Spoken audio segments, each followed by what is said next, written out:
And welcome to our little Pierrot troupe that we call the Flanders Poppies.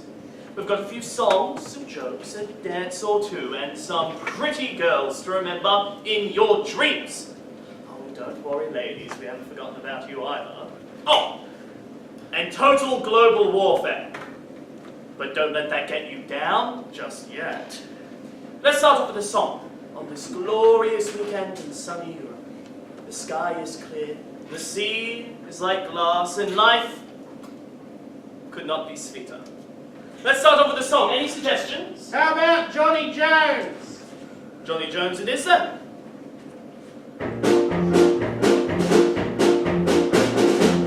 Young Johnny Jones, he had a cute little boat, and all the girlies he would take for a float. He had girlies on the shore, sweet little beaches by the store. But Master Johnny was a white in the dough. His steady girl was low, and every Sunday afternoon they'd jump in his boat and they would spoon. And then he'd row, row, row, way up the river he would row, row, row. A hug he'd give her and he'd kiss her now and then. She would tell him when they'd fool around and then they'd kiss again. And then he'd row, row, row, a little girl and he would row, row, row, row, row. Then he'd drop off his oars, take a few more applause, and then he'd row, row, row. Then he'd row, row, row, way up the river he would row, row, row. A hug he'd give her, then he'd kiss her now and then. She would tell him when they'd fool around and then they'd kiss again. And then he'd row, row, row, a little further he would row, row, row, row, row. Then he'd drop off his oars, take a few more applause, and then he'd row, row, row. Thank you. Anyone? All right, off and change, everyone, come on. Excuse me. So how are we all this evening, ladies and gentlemen? Good. Four people are good. Can we try it again? One more time. We're going to full the house. How are we this evening, ladies and gentlemen? Good. Wunderbar. I love it. Well, how about we start off with a joke this evening? I was down in Brighton the other day, and I saw two generals washing in the ocean. One of them turns to the other and says, "Blimey, Johnny, this Zulu dust takes some washing off. Where's the soap?" And the other one goes, "Yes, doesn't it?" You see, he'd been getting to bed in mud of his own hands. What does that Okay. How about this one then? An Irishman walked into a post office the other day. It blew up. Are you guys ready yet? I'm dying out here. Okay? We present for you a little number that we call the Vienna Waltz.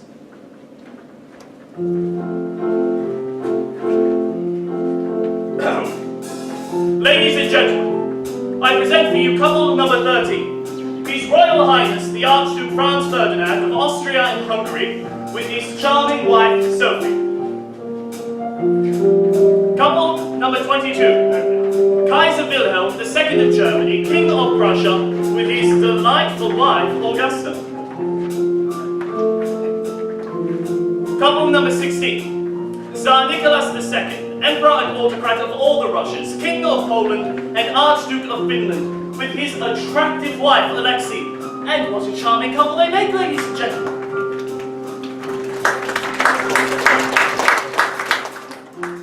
Couple number 11, King George V of Britain. Oh.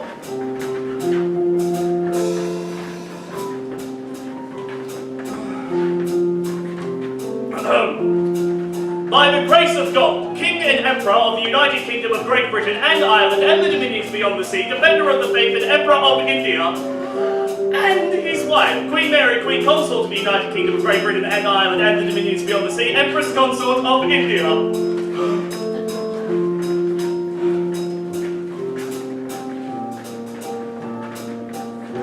Couple number 42. President Raymond Poincaré of France and... Oh, a young lady. Let's see who laughs out the waltz. We in the North France have no need for overblown titles, like the English. Look here, old chap. The title reflects the man. The British Empire was over 30 million square miles of colonies and territories of which the sun never sets. We're the greatest working democracy this world has ever seen. Democracy? You have taken territories from the natives and replaced them with your own monarchy. As you did with Alsace-Lorraine. Alsace-Lorraine is German. It always has been. There was no Germany before 1871. Yeah, we are a young nation. A small nation. I mean, the 300 square kilometers as compared to the 600 of France. You can afford to lose some land. Afford to lose some land? Bah! You are the Paris next! I do love Paris in the springtime. Paris is full of filthy Jews, like rats in a sewer. They shall be eradicated. Yeah. Talk like that leads to war. There will be no war as I do not wish it.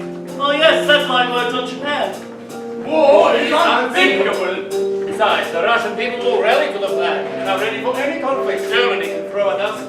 With the great game put aside, and Britain as our ally, we stand either side of Germany and will not allow any further expansion into our territories.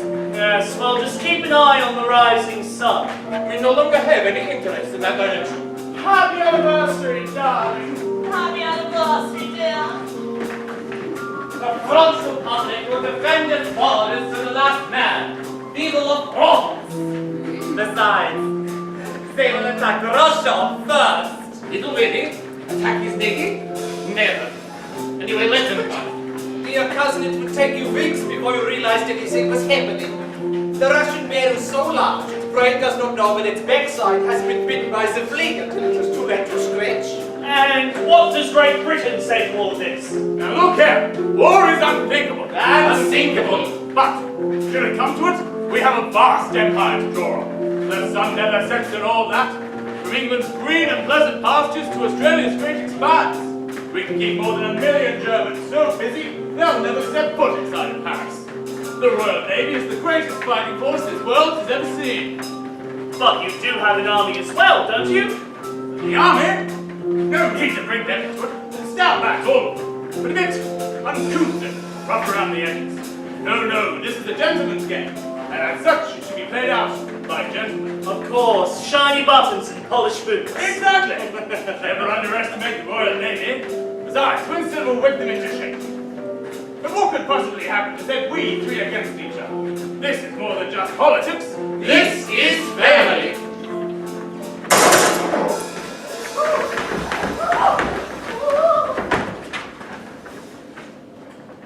June 28, 1914. The Archduke Franz Ferdinand was assassinated today by members of the Black Hand Resistance Group, travelling on this rare occasion with his beloved wife Sophie, who as a commoner could never share the Archduke's rank. One bullet pierced Sophie's abdomen while the other pierced the Archduke's neck. A thin streak of blood shot out from the Archduke. He drew a handkerchief to still the gushing blood. The Duchess, seeing this, cried, "For heaven's sake, what happened to you?" and sank from her seat. Turning to her, despite the bullet in his neck, Franz Ferdinand pleaded, So viel sterbe nicht. Bleibe im Leben bei unsere Kinder. Although given the title of Duchess, Sophie was classed as a commoner and could not even sit by his side on public occasions. The Duchess could only enjoy the recognition of his rank while he was acting in a military capacity. Therefore, he decided to inspect the army in Bosnia on the day of their 14th wedding anniversary. In Sarajevo, the Archduke and his wife could ride in an open carriage side by side. Thus, for love, did the Archduke go to his death. 5,500 Serbs extradited from Bosnia. Serbians persecuted. Serbians persecuted. "Right strike Serbia! Right strike Serbia!" Austro-Hungarian and German diplomats demanded an investigation into their Serbian and Russian counterparts. Based on the interrogations of assassins, it is revealed that Serbian Major Vojtan Kasic had given the assassins instructions. The German ambassador spoke to Emperor Franz Joseph and stated that it was his estimate that Wilhelm II would support resolute, well-thought-out action by Austro-Hungary in regard to Serbia. Germany feels Romania is no longer a reliable ally, as Russia is working towards an alliance of Romania, Bulgaria, Serbia, Greece, and Montenegro. Germany and Austria-Hungary should first ally themselves with Bulgaria and the Ottoman Empire. The Emperor Franz Joseph stated in a letter to Emperor William II advocating the end of Serbia as a political power factor. Franz Joseph I, though receptive to the idea of war, insists on German support as a prerequisite. The Hungarian Prime Minister, Count Tisza, opposed war with Serbia, stating that any war with Serbs was bound to trigger war with Russia, and hence a general European war. War will never happen. War is unthinkable. Grandmama would not like it. Kaiser Wilhelm II declared on that he was entirely for Settling accounts with Serbia. He ordered the German ambassador in Vienna to stop advising restraint, writing that We must deal with the Serbians quickly, now or never. Germany would support the monarchy through thick and thin. Whatever action it decides to take against Serbia, the sooner Austro-Hungary is struck, the better. Count Moltke, the chief of the German General Staff, wrote that Austria must beat the Serbs. The Austro-Hungarian Council of Joint Ministers decided that harsh demands should be placed upon Serbia. They intended to make such harsh demands that their rejection would be inevitable. The Austro-Hungarian Crown Council is that Austria has Germany's full support. It is strongly urged that war against Serbia be begun as soon as possible. Any attack on Serbia would lead to war with Russia, and consequently, world war. War will never happen. At this point, the entire German political and military leadership ostentatiously went on vacation.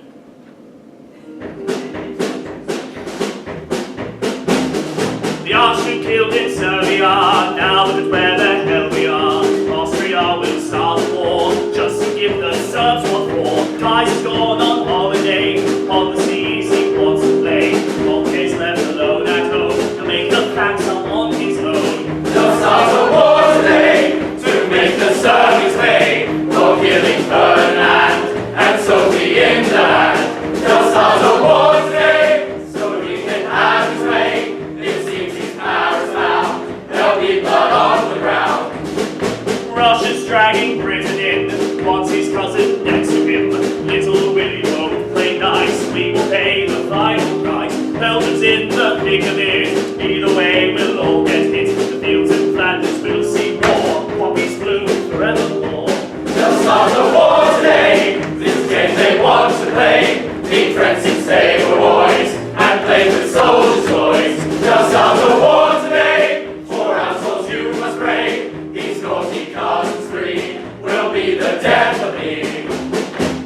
The British Prime Minister, Sir Herbert Asquith, wrote, The situation is about as bad as it possibly can be. Austria has sent a bullying and humiliating ultimatum to Serbia, who cannot possibly comply with it. We are in measurable or imaginable distance of a real Armageddon. Happily, there seems to be no reason why we should be anything but spectators. The First Lord of Admiralty, Winston Churchill, wrote, Europe is on the verge of a general war, with the Austrian ultimatum to Serbia being the most insolent document of its kind ever devised. I believe that Britain will remain neutral in the coming war. Russia is trying to drag Britain in. the Kaiser arrived at Potsdam Station late in the evening of July 26.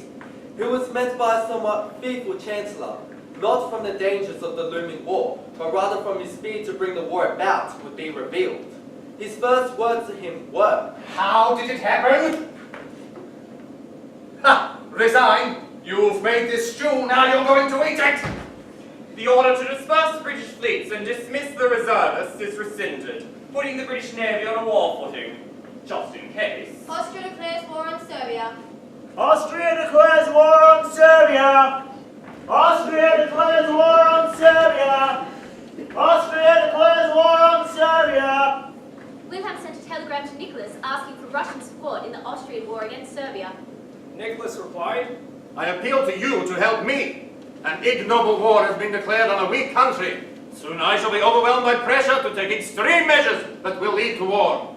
I beg you, in the name of our old friendship, to do what you can to stop your allies from going too far. In London, Churchill wrote to the king that The Royal Navy has been placed upon a preparatory and precautionary basis.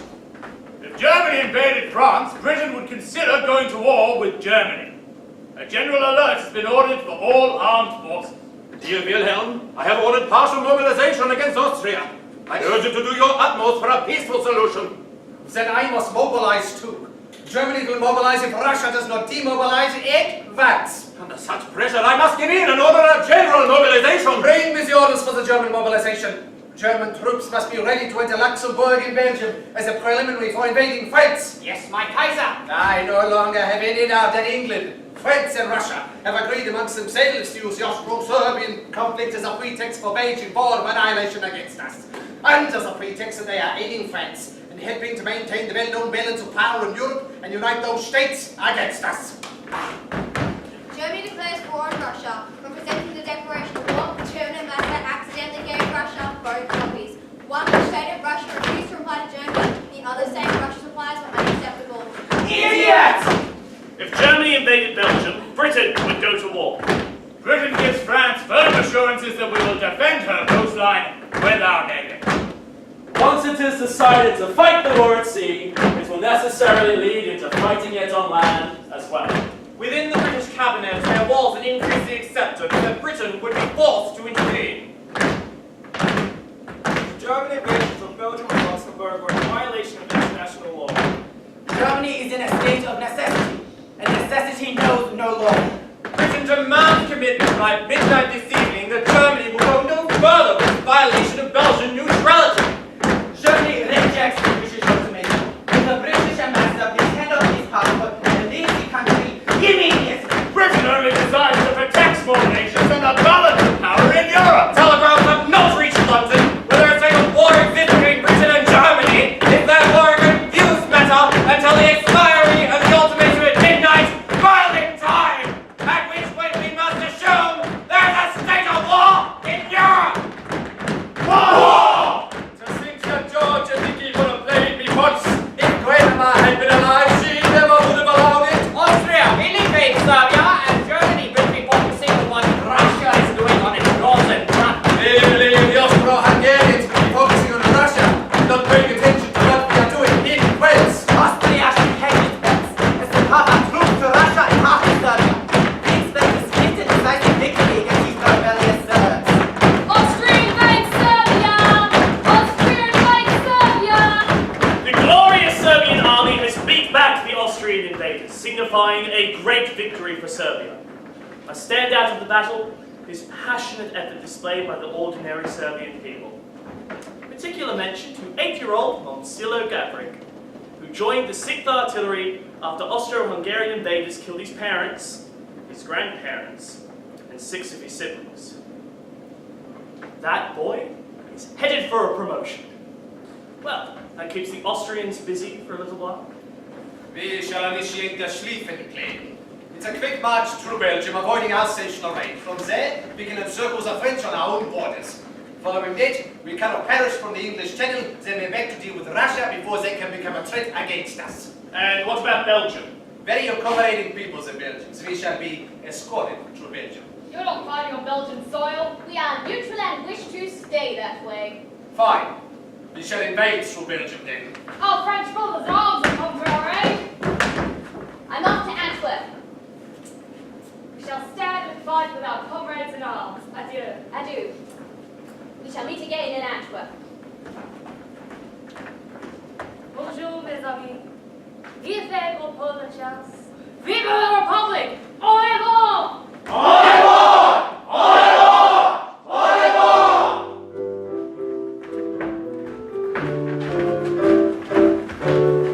A silly German sausage dreamt the Kobe and Pee and went and broke his promise. It was made in Germany. He shook hands with Britannia and deterred a peace he swore. Naughty boy, he talked of peace while he prepared for war. He stood at little Serbia to serve his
shout the victory's joy. Hold your hand now, naughty boy.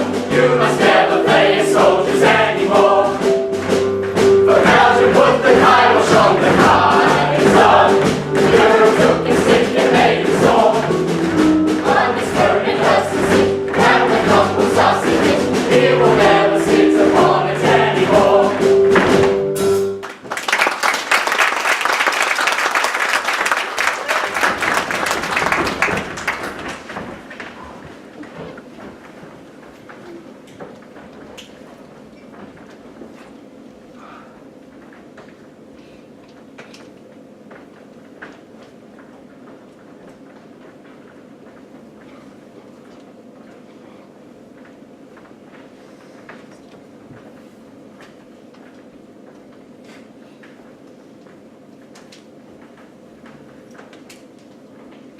The battlefield is unbelievable. Heaps of corpses, French, German, lying everywhere, rifles in hand. Thousands of dead, lying in rows on top of each other, in an ascending arc from the horizontal to an angle of 60 degrees. The guns recoil at each shot. Night is falling, and they look like old men sticking out their tongues and spitting fire. The rains have started, shells bursting and screaming. Artillery fire is the worst. I lie awake all night listening to the groans of the wounded men. The cannonading goes on. Whenever it stops, we hear the wounded crying from all over the woods. 2 or 3 men go mad every day. Nothing more terrible could be imagined. We have advanced much too fast. The men are desperately tired. I do feel a great pity for many of the civilian population, but they hate us. One of them fired at us. He was immediately taken out and shot. Yesterday, we were ordered to attack an enemy flank in a forest of beeches. Well, the enemy gunner saw us and they opened fire. The men were all done for. The shells, they fell like hail. The Germans have destroyed Lausanne. How beautiful university city. The library burnt, everything destroyed. They say the looting was disgusting. Some of the Germans had cut off the breasts of women and the hands of children. But I did not see this. I did, however, walk into a bombed house. And on going upstairs, I found a German soldier relieving himself in a drawer full of fine lace. I shot the pig and he died in his own filth. War has turned these men into animals. These music lovers. Can these be the same Germans who gave birth to Beethoven? The same country that gave us Goethe? War makes animals of good men. It debases the soul and reduces them to filth. God grant I kept my humanity. Roll up, get your tickets here for the Western Front. See the world, only a shilling a ride. Won't keep you long, we'll all be over by Christmas. I can't say what year, but it will be all over by Christmas. So, roll up, Mother England is under threat. You, sir, would you let the filthy Hun rape your mother? And what about you? The Empire needs you. The Army and the Navy need attention. The outlook isn't healthy, you admit. But I've the perfect dream for a new recruiting scheme, and I believe it's absolutely it. If only other girls would do as I do, I believe that we could manage it alone. For I turn all suits from me, but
take a shilling to make a man in one of you.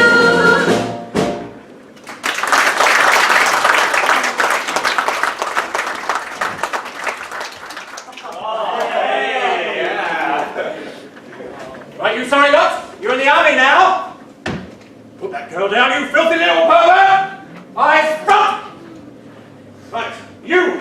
What's your name, you horrible little man? Australia. Australia? Australia Sergeant Major? Australia Sergeant Major, sir! You? Canada Sergeant Major, sir. Where's that loud neighbour of yours? Not ready yet, Sergeant Major, sir. Bloody typical. You? Newfoundland Sergeant Major, sir! You? South African Sergeant Major, sir! You? New Zealand Sergeant Major. We'll have you walking around on your head with Australia here. You? Great drink, Sergeant Mate, sir! Good men. I bet you joined up thinking this was going to be all cakes and parties with young ladies, didn't you? Well, it's not, is it? This is war, and there's nothing nice about war. I'm going to teach you rifle drill and bayonet practice so you can go up there and kill the enemy. If they were to save your horrible little lives. In war, it's kill or be killed. Do you understand me? Yes, Sergeant Major, sir. What was that? You've got balls, sound like you can use them. Yes, Sergeant Major, sir! That's better. Now, rifles at the ready.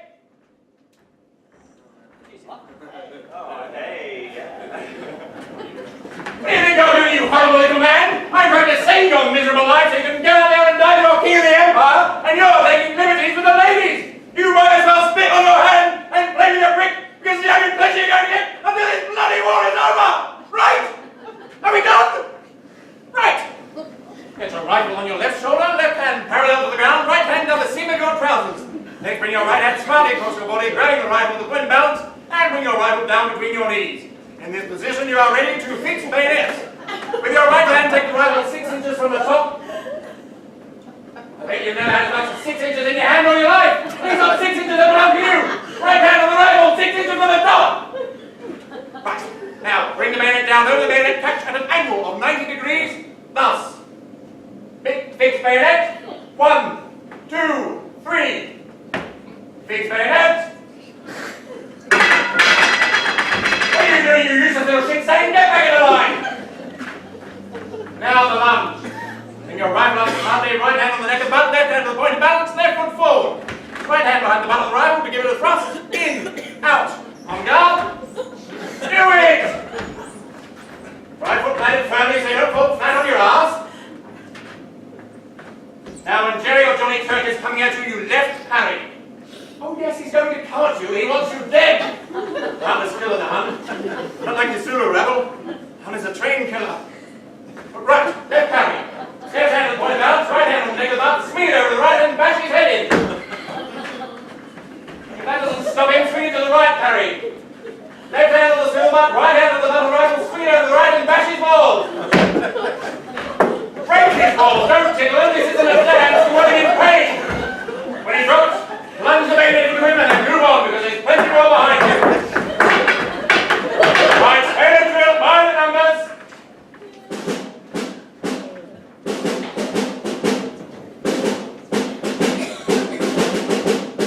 Are we downhearted? No! Then let your voices ring and all together sing. Are we downhearted? No! Not while Britannia rules the waves, not rightly, while we have Jack upon the sea, and Tommy on the land we need and rest. It's a long, long way to Tipperary, but we're not downhearted yet. Better men, I'll get some discipline in you and kill you, because if you're not disciplined, bloody Jerry will kill you. This isn't a country dance, it's war. You won't last 15 minutes if you don't get the bastards first! Hold your hand out, naughty boy! Hold your hand out, naughty boy!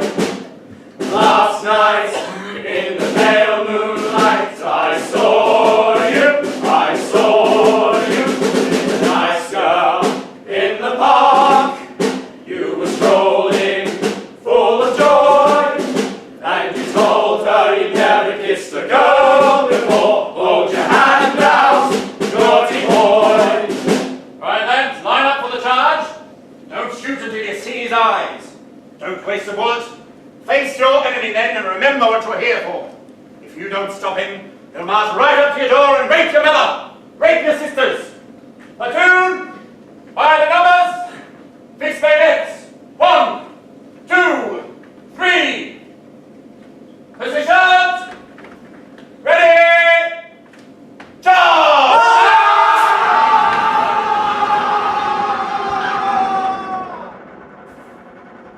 Well done, lads, well done. Next! About you, sir. I'm going to make a man of you. Briefly.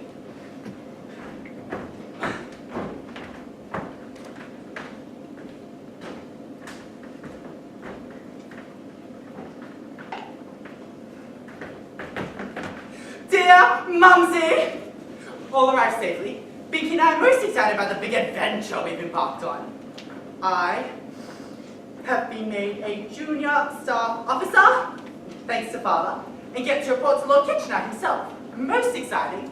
The crossing was uncomfortable.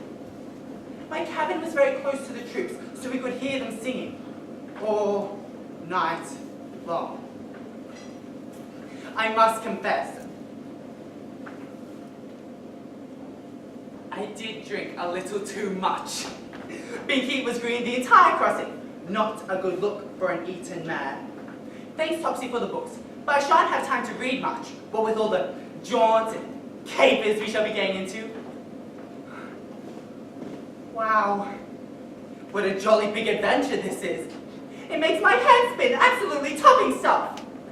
Do let me know when they find a replacement for me in the County 11. I do hope it's not Stinker Pierce. I'm sorry to let them down like this, but the country needs we educated men to keep the lower classes in line and give Jerry what for. Right soon, TTFN. Love, Algernon.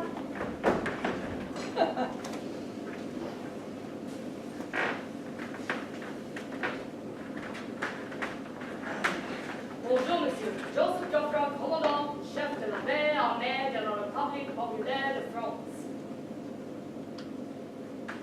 What did he say? Joseph Joffrey, France. He's French, sir. But I'm French. No, you are Sir John French. He is from France. Sir John's French, Commander-in-Chief of His Majesty's Expeditionary Forces of Great Britain. Où avez-vous fait? Nous sommes en train pour vous d'obtenir ici longtemps maintenant. What? He says you're late. Oh, well, damn it all, man. Do you have any idea how much time it takes to mobilize the British Armed Forces? The British fighting man is the best trained and best equipped fighter in the world. We can't just up and move because some Baltic frog here wants his backside protected. We didn't start this war, you know. I have the mobilization figures here, sir. Now, no need to confuse the man. Now we're here anyway. Who's that chap over there?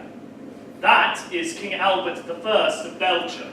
Would you like me to translate for you, sir? What? Don't be stupid. I did French at school. Sir? French! Pourquoi que battez-vous dans ma chère Belgique? Nous sommes un pays de foi pacifique. Parce pas de démontrer qu'il est permis à l'air. John! French! He's from France! I'm French! Allez-vous nous aider? Si nous ne parvenons pas, il sera à cœur de vous. Le Père seront no. I didn't understand a word. We Yes? need your head. Oh, why didn't you say so, old cop? Now, send some of our boys to Mulhouse, Ardennes, Lorraine, and Mons. Yes, we'll soon have you right again. No fighting force in the world better than the British Army. Then they had to go and open the dikes, though. The Borley place is flooded. Oh, yes, sir. Go on, send in the troops. Sir, Where? Over there! Somewhere. Ask the froggy chap. Oh, by the way, hold the cavalry now. Kitchener would want them later.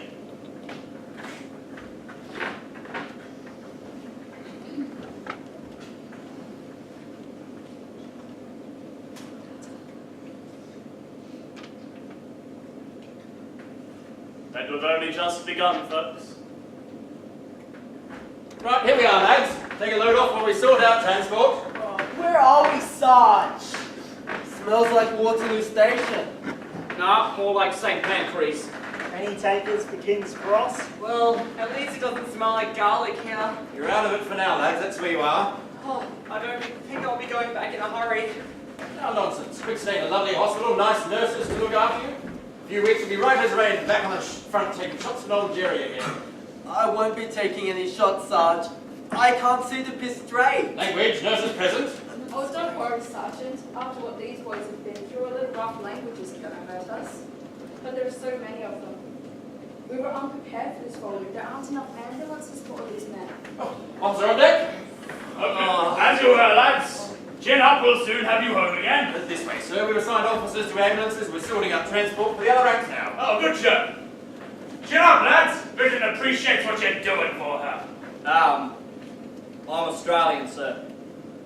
Yes, well, all parts of the Empire. Anyway, we must be off. Settle in before tea. Nice for some. Must get Nanny to kiss it better then. Now, lads, we'll get you sorted. Some workers have offered to take the boys to the hospital on the back of their trucks. They're just clearing space now, sir. And some farmers have also decided to help after deliveries. There you are, lads. Got you sorted. Let's get you moving.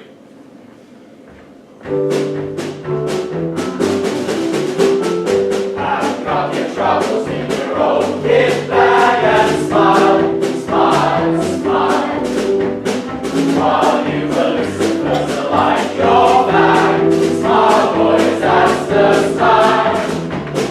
What's the use of worrying? It never was worthwhile. So, I've got your troubles in your own kit bag and smile, smile, smile. I've got your troubles in your own kit bag and smile, smile, smile.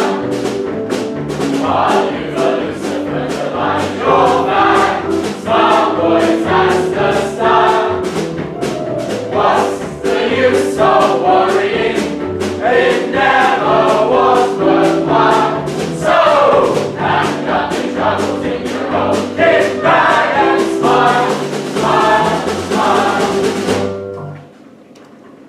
Dear Harry, the boys are recovering well, but we need to get to them faster. So many more could be saved with quick effective treatments, but we could do a little here on the home front but hold hands and drink cups of tea. I again approached Sir Frederick Treves of the Red Cross Society and was again repulsed. He said that there was no work for women in the sphere of war. I reminded him of the work of the Women Convoy Corps in Bulgaria, but he said that that was an exception, and that I was an exceptional woman. So I then approached my good friends and supporters, Lord and Lady Esher, and as a result of their sympathetic intervention, I received an invitation from the Red Cross Society in Brussels to establish in that city a hospital for the French and Belgian soldiers. I think they'll find us women nurses are a tough lot. Do keep well, stay away from the gas, and always keep your gas mask close at hand.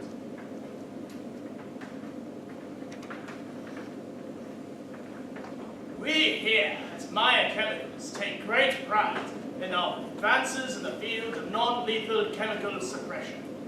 As you know, the Hague Convention outlaws the use of poison or poison weapons in warfare and denotes their use as a war crime. To this end, we have aspired to develop new and improved methods of non-lethal chemical suppression. Conventional tear gas has been used most effectively by the French, who have been firing 26mm grenades filled with tear gas, ethyl bromoacetate. Our stocks were rapidly consumed, and by November a new order was placed by our military. As bromine is currently scarce, we have changed the active ingredient to chloroacetone. In October, our German troops fired fragmentation rounds filled with a chemical irritant against British positions at Neuve-Chapelle. Though the concentration achieved was so small it was barely noticed. We are switching to liquid xylyl bromide. However, instead of vaporizing in the Russian winter, the chemical froze, failing to have an effect. To this end, we have switched to chlorine. Chlorine is a powerful irritant that can cause damage to the eyes, nose, mouth, and lungs, and with high concentrations and prolonged exposure, death by asphyxiation. In a field report, our very own Major Karl von Ziegler, he reports the success in our first chlorine gas attack against British positions. He writes, "In other theatres, it does not go better. It is said that our chlorine has killed 140 British officers. This is a terrible weapon, but I believe a great leap forward for the war effort." Men who stood still often suffered less than those who ran away, as any movement greatly increased the effects of the gas. Those at the top of the trench often suffered less than those at the bottom, as the gas was dense and cooled near the ground. It has proved unfortunately fatal to any wounded man or man laying on the stretcher. Chlorine is, however, a less effective weapon than the Germans had hoped, and some simple countermeasures can be introduced. The gas produces a visible greenish cloud and strong odor, making it easy to detect. It's also water-soluble, so the simple act of covering the mouth and nose with a damp cloth is somewhat effective. It's thought to be even more effective to use urine rather than water, as it is known that chlorine reacts readily with the urea present in urine to form dichlorourea, which is relatively harmless. We have started a campaign at home for women to make cotton pads for the boys over here at the trenches. The French have developed their own bicarbonate pad that must be used wet, so we have supplied buckets of this solution to all trenches. We British have been developing our own variety of chlorine gas, codenamed Red Star. It has proved less effective in first tests than originally hoped. But that just goes to show the lack of familiarity we British have with using such evil chemical weapons the Boche are so familiar with. The first attempt by the British to use gas was a complete disaster. First of all, chlorine is dependent upon a favourable wind, and on this occasion, the wind proved to be unfavourable. The gas either remained in no man's land or in some cases blew back into the British trenches. This failure was completed when not all the gas could be released from their canisters because the wrong turning keys were sent. The primitive flannel masks distributed to the British only worsened the situation. The masks were hot, and the eyepieces misted over, reducing visibility. Some of your troops lifted their masks to get some fresh air, causing them to be gassed. Gas is a cowardly form of warfare, unfamiliar to us British. So a gentleman's weapon of choice. But we will join in this chemist's war and overcome our humanity. Men, fighting men, hand to hand, is still the most effective and honourable way to win a war. We shall approve of only a limited use of these weapons, and we vow to produce no more than is absolutely necessary to beat back the Hun and protect the borders of the Belle France.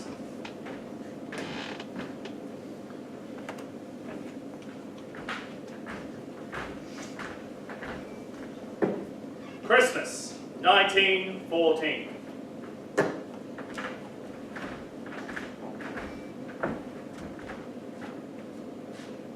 Dear Tommy, all here are happy and well. Of course, we miss you terribly with it being Christmas and all. There seems to be an unnatural cheer in the streets. I know Lord Kitchener had said that it would all be over before Christmas, but there seems to be little hope of that now. I only pray that I can hold you whole again in my arms soon. Marjorie has had a letter from Jack. He was affected by the gas. His eyes were all right now, but for a while there we thought he would never see again. We were at Waterloo Station the other day and saw a lot of the wounded who had just returned. Alice threw her head in my skirt and cried. Men so terribly broken. So many with faces bandaged and limbs missing. The papers tell us we must defeat the heathen Boche, but can they really be all that different from us? Have you seen a German? Alice has awoken from his sleep with terrible nightmares every chasing her, leaps from her bed to pray her daddy will come home to chase them away. Do stay safe and come home soon. Merry Christmas. Love, Betty and Alice. Dear Betty, I've only just had a chance to reply to your letters. The shelling has been relentless.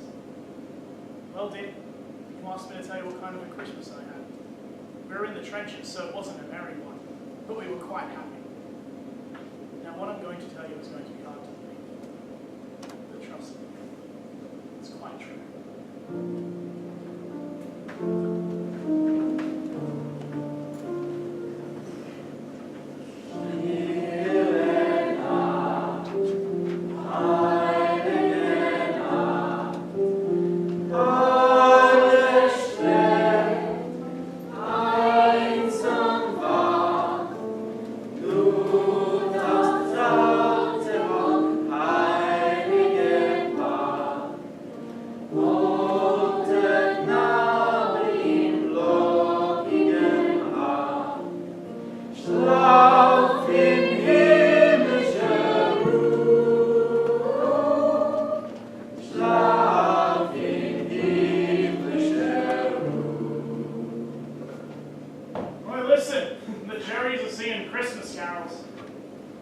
Sounds better in its original English, Jerry. Nay, it is a German song. You stole it from us.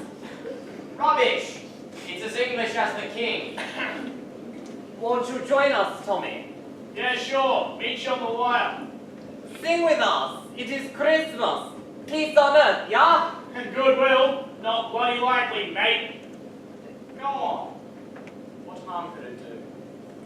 All right. Jerry, you start. We'll join in.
That was lovely, Tommy.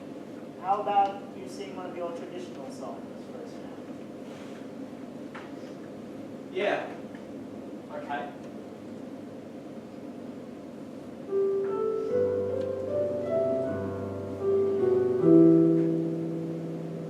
God rest you, General Kitchener.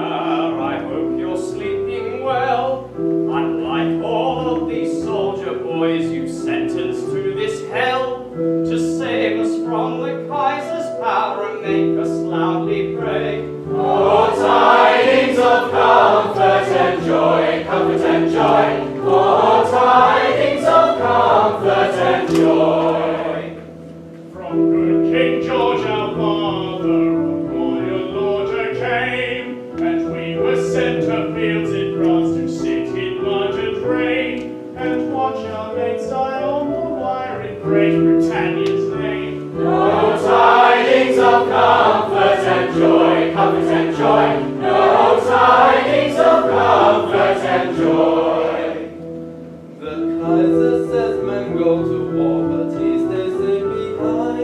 And with the sausage feed his face while we drink bitter wine.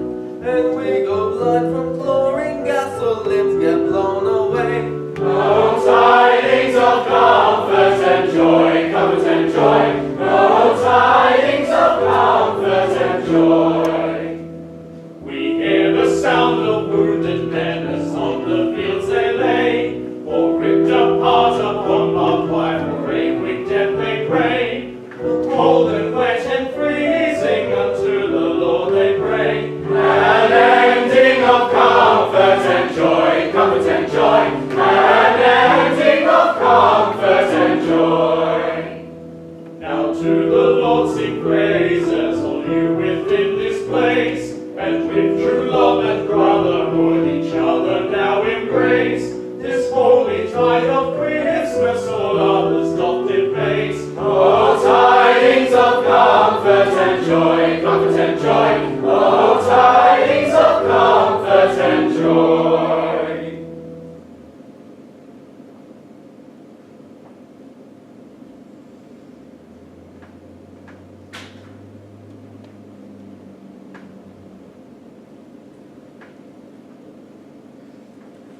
Hello, Tommy.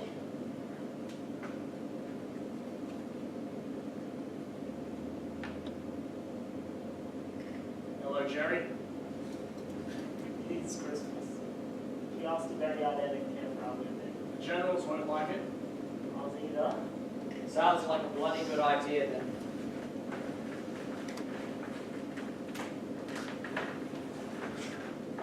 You'll never believe it, Betty. But there was no firing on Christmas Day.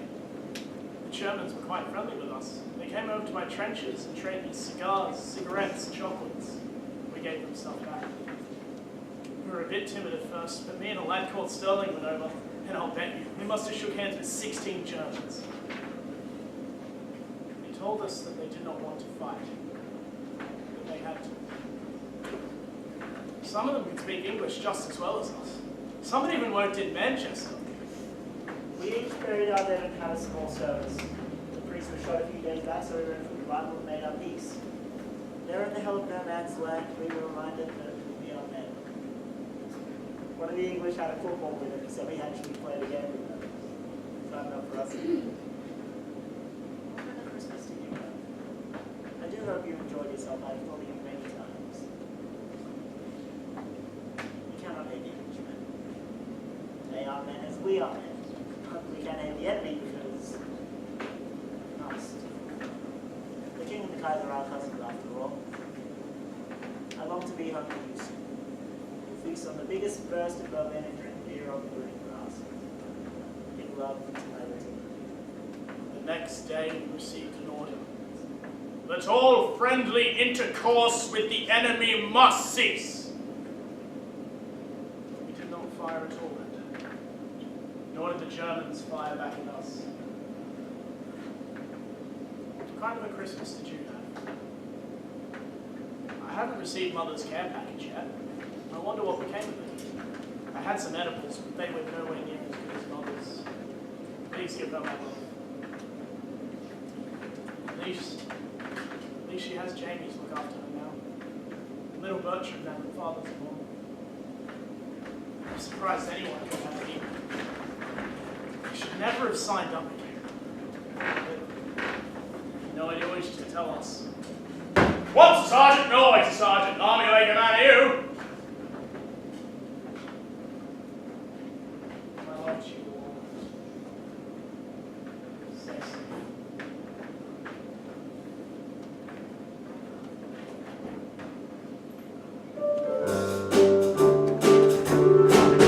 Brother lads, he went away to do his bit of the day.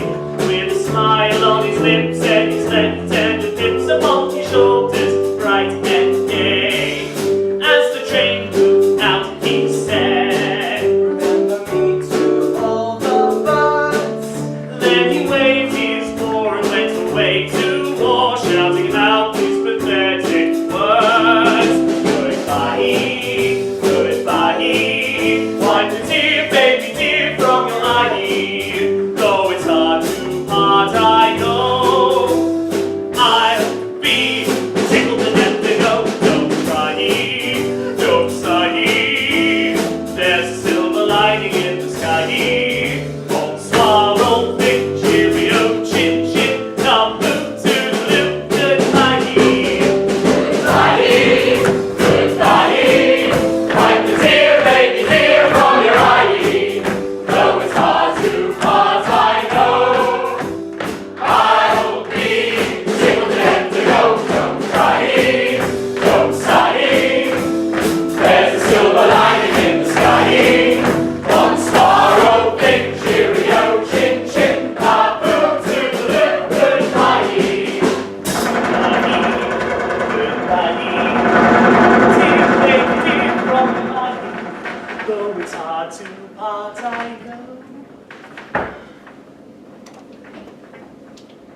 shame to take the pain. As soon as rebellion's gone, we feel his steady as red. But we never get out. The sergeant reads our breakfast starts to bed. Oh, oh, oh, it's a lovely war. What do we want with eggs in hand? When we're upon an apple jam. Wars, right turn. How do we spend the money we earn? Oh, oh, oh, it's a lovely war. Up to your waist in water, up to your eyes in slush. Using the kind of language that makes the sergeant blush. Who would join the army? That's what we all require. Those we leaving the poor civilians sitting beside the fire. Oh, oh, oh, it's a lovely war. Who wouldn't be a soldier, eh? Oh, it's a shame to take the pain. As soon as rebellion's gone, we feel just as heavy as lead. But we never get out to the sergeant brings our breakfast up to bed. Oh, oh, oh, it's a lovely war. What do we want with eggs in hand? When we got along an apple jam. Wars, right turn. How do we spend the money we earn? Oh, oh, oh, it's a lovely war.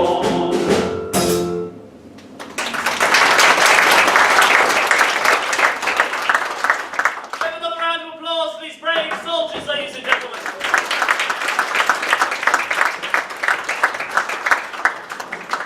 So, how are we all settled back in after a nice cup of tea, or? Yes. Oh, it's 3 people settled back in. Nice. Well, don't settle back in too fast. We've still got half the show to go. Well, we've been quite busy here whilst you've been gone, as you can see. The British have consolidated all fronts and held back the tide of German riffraff.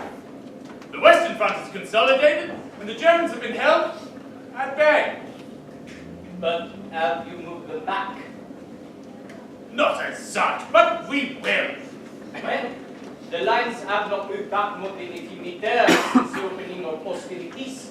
And when they do, they move back and forwards at an alarming height. It has become a cruel dance of 2 steps forward and 1 step back again, monsieur. At one point, both armies were occupying the same trenches. This is a farce, monsieur. Now look here! The British fighting man is the best trained, best equipped fighter in the world. We're digging trenches faster than the Hun. How much land have you actually gained on the Western Front? Technically, none. But we are making great advances on other fronts. That is of little help to the people of France, monsieur. Russia is forging ahead in our war against the arrogant German nation. We are fighting right up to the front. Unfortunately, our rear end is exposed. Supply lines must remain open or the entire machinery of war will stop. Well, Britain will help protect your line of supply. France will also stand forward. Gentlemen, we act appropriately. We can not only secure the sea route to Russia through the Dardanelles, but also capture Constantinople and take the capital of the Ottoman Empire. The losses will be heavy. Yes, well, Winston has a group of Antipodeans doing bugger all in Egypt. They'll help beat the Turk back for you. Do we have a map of the area? I have a travel agent from Cairo. Bound to have something. What's the name of this place? Gallipoli.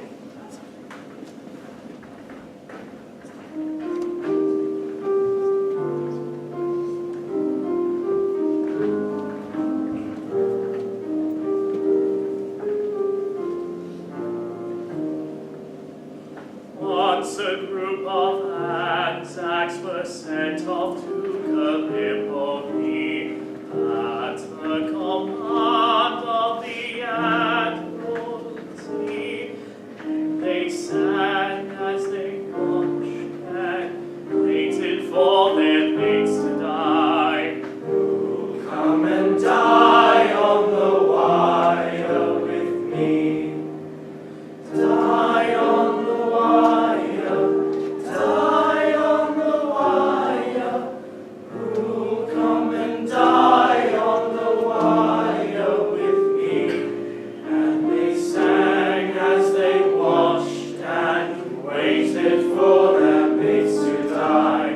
Who'll come and die on the wire with me? Churchill has sent us to hold back the Ottoman. He's put us in front of the guns from Turkey,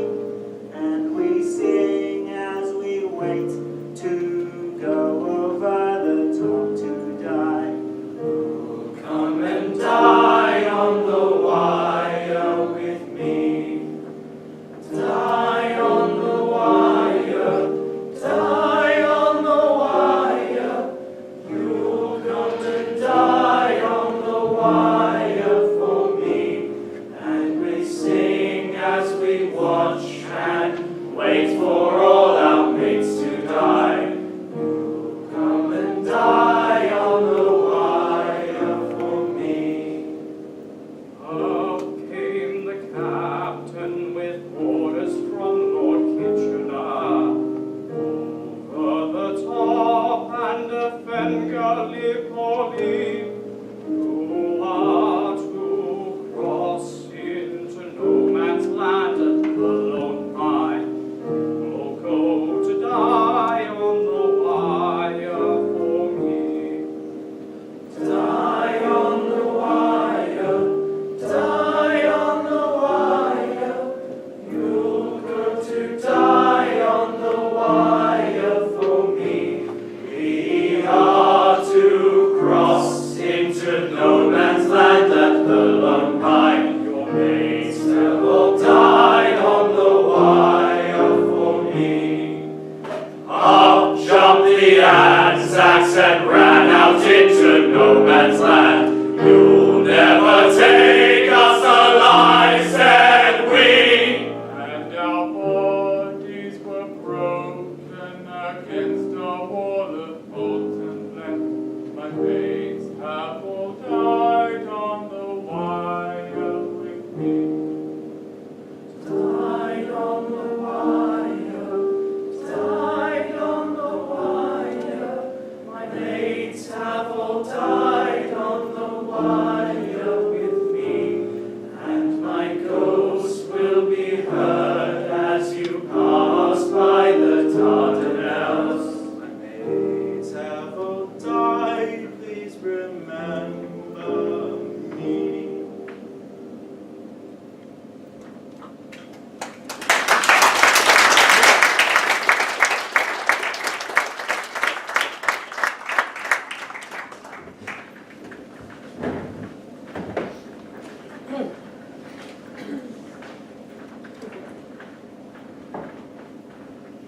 The armistice began for the purpose of burying the dead. The smell was truly awful. Some of the bodies had lain in the hot sun for up to 4 weeks, and of course, all were unrecognizable. It was only by the identification discs that the corpses were known. The land between the trenches was simply covered in bodies, and estimates of up to 12,000 Turks killed have been made.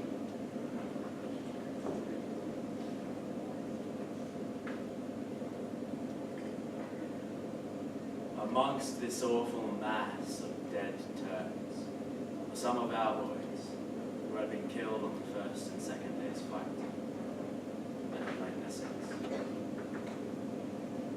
The bodies were horrible to look at, being black and swollen up, stretching out the clothing and, in many cases when they were touched, falling to pieces. Dear little sister, how are you, mother? Tell her things are not too bad here for me. This morning I got up from my earth bedstead. I'm approaching the edge of the hole and looking out of it now. The earth is wet because of the fog and humidity. Sweet grass is flowing down like emerald creeks. The sun is rising. We have not had our clothes off for 5 weeks, and it was most pleasant to strip off and have a dip in the sea. Imagine it. Over 200 naked Aussies romping in the sea. Good thing there are no nurses here. It may seem a bit much to you, but it's the only way to get rid of the flaming lice. The weather here is glorious at present, and I am in the best of health. British are late today. We don't hear any sounds of weapons as we are used to. Now I'm going down and writing this letter down here on the earth. My friend is busy with signing some papers. I need sleep so much right now. I didn't sleep last night because of the fires of heavy cannons. My commander is calling me now. I'll continue writing. 150 men of the 8th Light Horsemen jumped out of the trenches, but all were mown down within 30 seconds, their bodies sinking to the ground as though their limbs were suddenly made of string. They were ready, waiting for us, and simply gave us a solid wall of lead. It was a truly awful sight. Once more, a long procession of dirty, torn, bloody and wounded men came down from the neck to the dressing station. And even more lay just 25 yards from the edge of the trenches, in the hot sun, not daring to move until nightfall, when some of them would try to crawl slowly back. Now I'm back, but I cannot continue my letter because the British have started to fire. It's so harsh, wow. Today's fight is different. I wish I had some sleep. The sound of heavy bullets is so loud that your ear can't resist. Don't tell Mother that part. As we captured the Lone Pine, we felt like wild beasts. And for every one of our men that went down, another would come up and take his place. But soon the bodies were piled 3 or 4 deep, and the moans from our poor fellows, and also the Turks we trampled on, were awful. While I was going to see the commander, I picked up 2 churlos. I'm enclosing them to the letter as a souvenir of Gallipoli. I hope we'll see each other again. Extraordinary friendly exchanges between our fellows and the Turks this morning. Some of our chaps ran right over to the enemy trenches and exchanged bully, beef, and cigarettes. The whole business was wonderful, and it just shows how madly unnecessary this part of the war really is.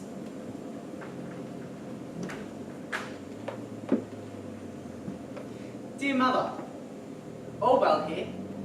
We went to inspect the trenches in Gallipoli. As we walked up on the pier, you should have seen the reaction to the tall red cap, as we all call Lord Kitchener. He was rapidly close in among the troops, but they kept apart. And as he turned and spoke to one man or another, they cheered him. They, the soldiers. No officers leading off or anything of that sort. It was purely a soldier's welcome.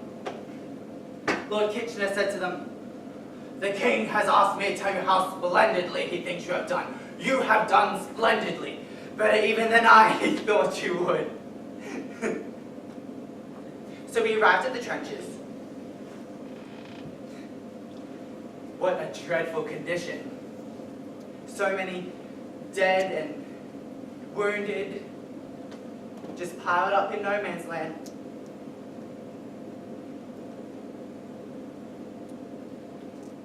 The trenches are disgusting. They're dirty and cold, mud everywhere. We asked a lot of questions about the campaign and only stayed for 2 hours, and that was more than enough. Believe me. I was most impressed, however, with the spirit of the Anzacs, to be in such deplorable conditions, and yet still be cheery and in good spirits. They have done a remarkable job here. Later, we went to meet with the commanders. The rain was dreadful, and it was only November. They've decided to evacuate. Lord Kitchener didn't think there was much point keeping them here any longer. I haven't seen much of Binky lately. Shall be running into him when I get back, I guess. I shall write to you, dear Mother, when I get back to command. Yeah. Love, Algernon. We absolutely must get out of Gallipoli. The losses are horrendous. Yes, particularly amongst the Australian and New Zealand regiments. They call themselves Anzacs. Yes, well, these Anzacs are dropping like flies. The August offensive was a complete debacle. Hardly surprising. As soon as one lot settled in Cairo, they're shipped off again to the Dardanelles. That peninsula has become a slaughterhouse. It doesn't help that we can't get any accurate reports from out there. Do you know one regiment just disappeared into the mist? Odd. Which regiment? Sandra. The king is furious. He knew most of them all personally. Covered his estate, didn't they? Yes. Who will plant royal jewels this year? And now Hamilton wants another 95,000 men. Where am I to get them from? 95,000. It cannot happen. That will leave us with only 20 Clyde and the Dardanelles. It cannot be defended. Speak to Kitchener. He's sending 3 divisions off to Greece. No, we must get them out. Have you spoken to Hamilton about it? Yes. And?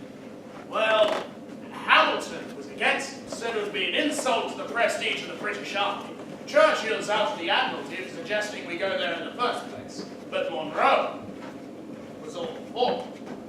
Now, between you and me, Hamilton's for the job. Monroe is out now. Pity about Churchill, though. Boy, he was a good man. Bit reckless, but decent stock. Yes, that's his career over. Get them out. Now!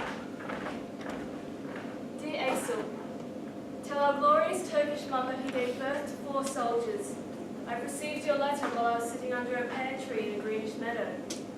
Her letter has encouraged my soul that is enraptured by the beauty of nature. I have read it again and again. I felt the joy to be on a holy mission here.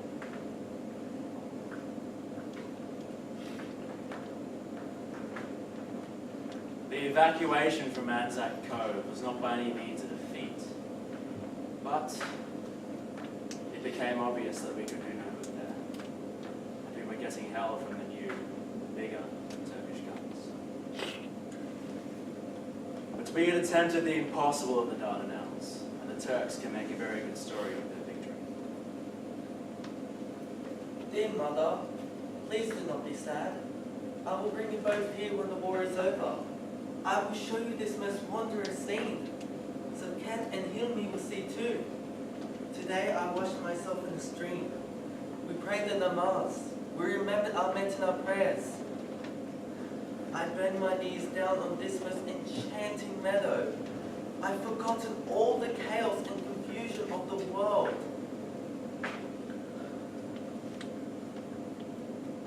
I raised my hands and prayed to God. I've had a taste of what it would be like to put in winter when we had a torrential downpour of rain recently. It came down from the hills as though a huge dam had been dug away and simply swamped the trenches. The God of the Turks, my God, the only intention of these soldiers is to prove your glorious name to the British and French invaders of our land. Bless this honorable intention. Sharpen our bayonets and destroy our enemies. We are here praying for you and are shaking in front of your glory. What makes the men pissed off is seeing the immaculately dressed British staff officers pouncing about, freshly washed and shaved, asking bloody stupid questions. I'm fairly convinced I'm becoming a bit of a socialist. Any idiot from boarding school can become an officer. His parents pay the right politician. Bloody upper-class twits. I prayed and stood up. From then on, there was no other man happier than I was. This is the most beautiful place on the earth. Everything points to the early evacuation. It'll be a thunderbolt to Australia. There's no doubt this part of the war has been a bloody failure. The rains hit us hard last week.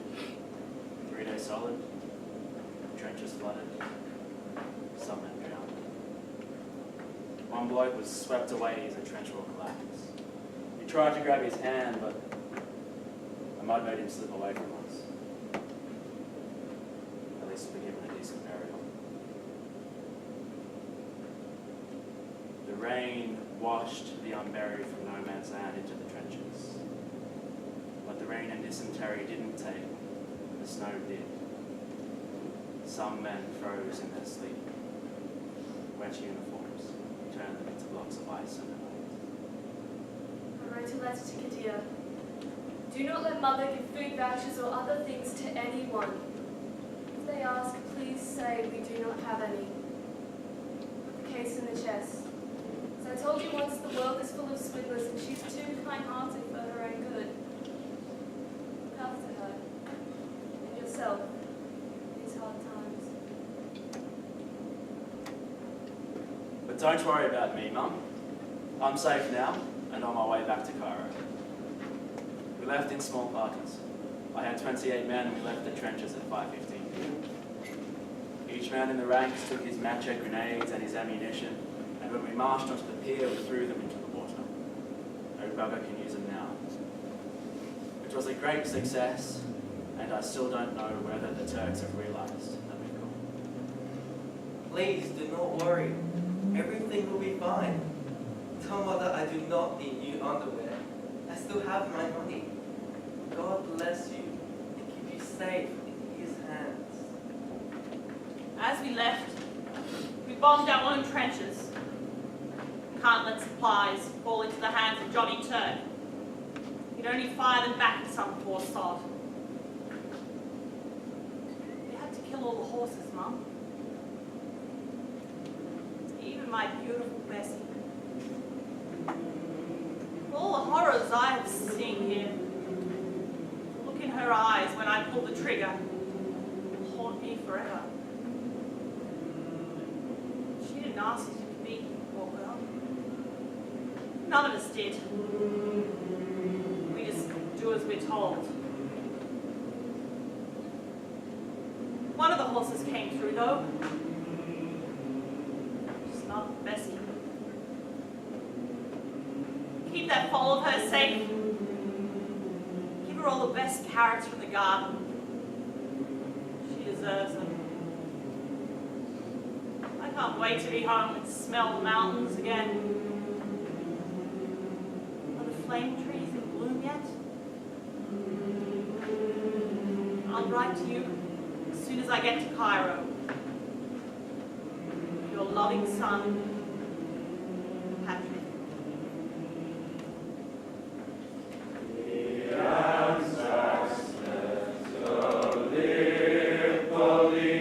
Back home across the sea, we've lost our mates on foreign soil to keep Britannia free.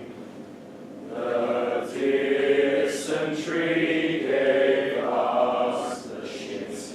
This place was a nightmare.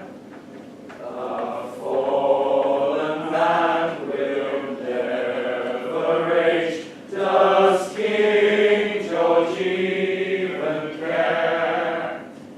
We have to ask old Billy Hughes. Does King George even care?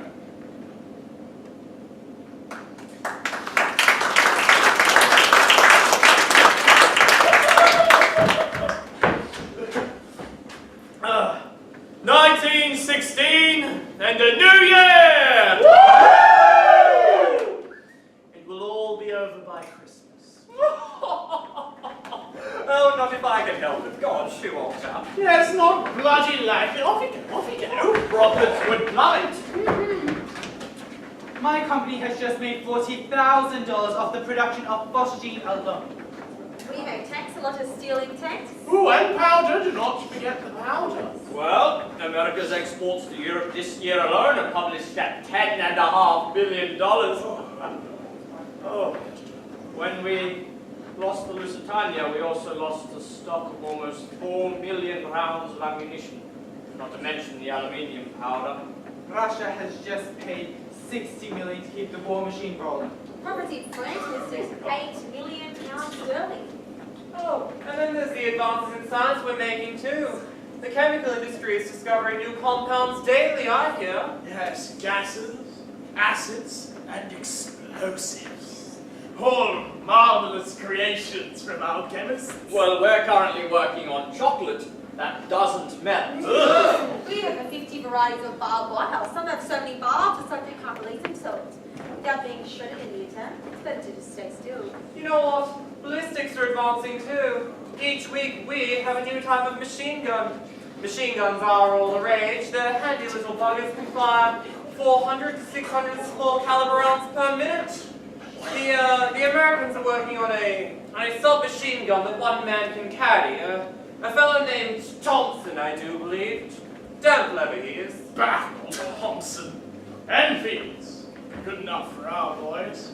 But I much prefer chemical weapons myself. Silent, deadly, hot and still, Todd. Phosgene. Effective and easy to carry. Besides, the Americans have just produced over 60 new gases, but we have 8 more ready to go. Our steel mills are churning out a product at a frightening rate. As soon as we can get out of the ground, it's built and turning to raw ingots.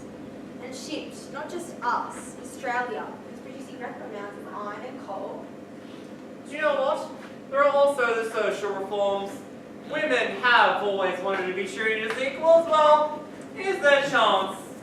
We have thousands of them working in our factories, making everything from bombs to gas masks. Yes, I know. They are reliable. They are hard-working. And easily replaceable. And we only have to pay them half for Robert! They'll want to vote next. In Australia and New Zealand. Oh, it won't happen here, love. Don't get your hopes up. Oh, here, darling. When this war is over, I'm back home to keeping my slippers warm, little lady. Hey! No. Seriously. We all know a woman's place is in the kitchen. Oh, yes. Unless she's working in my factory. This war needs workers. Workers that will work by hand years away. This is the most profitable period in human history. I really hope it lasts. I think we can agree, gentlemen, this war is building nations.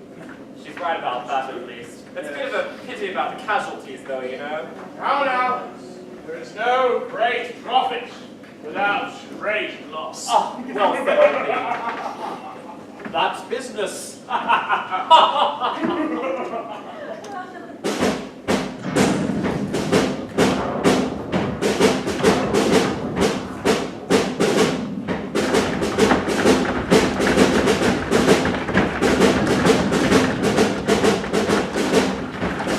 Last night, and bomb the night before.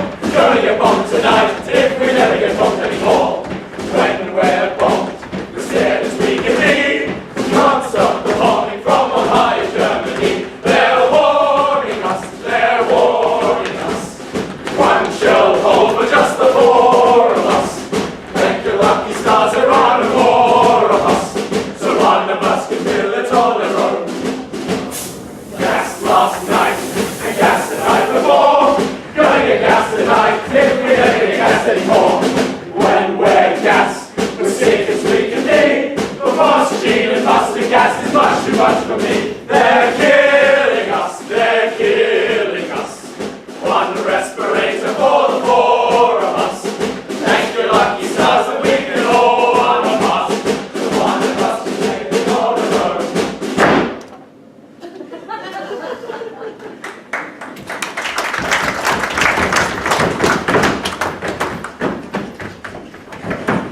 Right, lads, here we are. Better get used to it. Oh, I thought this was familiar. We were here yesterday. That's the army for you. 2 steps forward, 2 steps back. It's like doing the bloody hokey-pokey. Hey, what you guys going to say this rock's cleared up? Shit, mate, you better eat more. I can see your bones. Check to see if Jerry here's left any little surprises. I don't want to sit somewhere and have the ask for them off. Nothing but damage your ass, mate. It's a weapon of mass destruction on its own. I told you the demons don't agree with me. Yeah, because canned beef doesn't all. It's not that bad. Not that bad. Hey, last time you let one go, I saw a whole family of rats. Drop dead. No, the mustard gas won't kill them. What comes out of your ass laid waste to a whole generation. Oh, shit. Well, here we are, lads. Better settle in. We appear to have fought our way back to a position of consolidation. That's good planning for you, enabling us to take back the trenches from the Germans and hold fast at the front. Ah, yes, sir. The noble dance of war. In short, there are surprises left behind by the retreating Germans. Hate to see one of you stout men injured through carelessness. We must be ever vigilant. We will be fine, sir. Nothing can dampen our resolve to defeat the Boche. A heart full of pride and a belly full of rations. I agree completely, old chap. Nothing like bully beef and beans. Ah, yes, the beef is quite hearty indeed. The spiced salmon is also quite delicious, and like a love letter from home. Did that tumble I have leave a mark?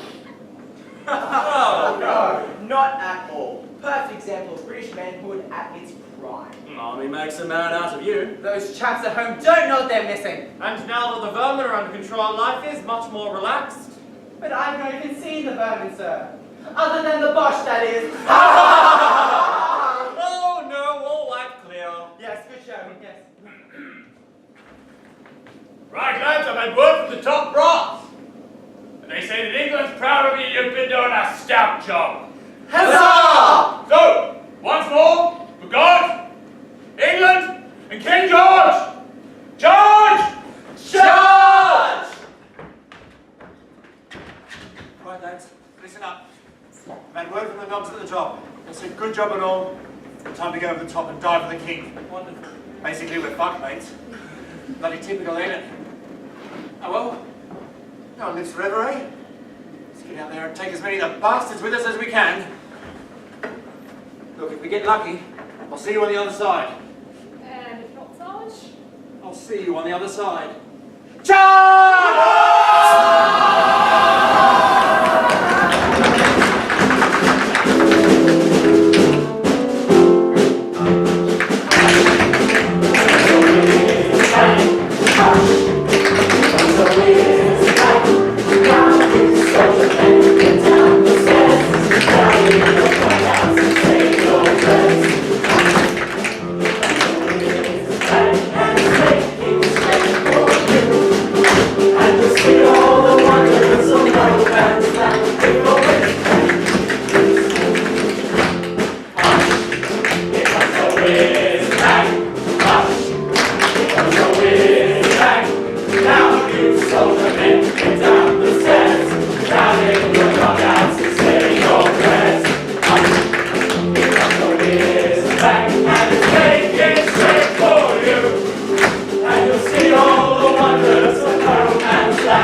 Infantry has been possessed with a low morale, the battle is as good as lost.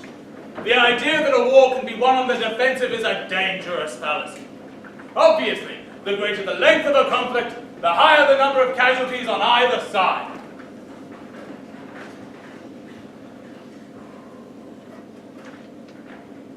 Hi, Doris. How's your Ernie doing on the front? Well, I got a letter the other day and said he was falling back to a place called Onkra.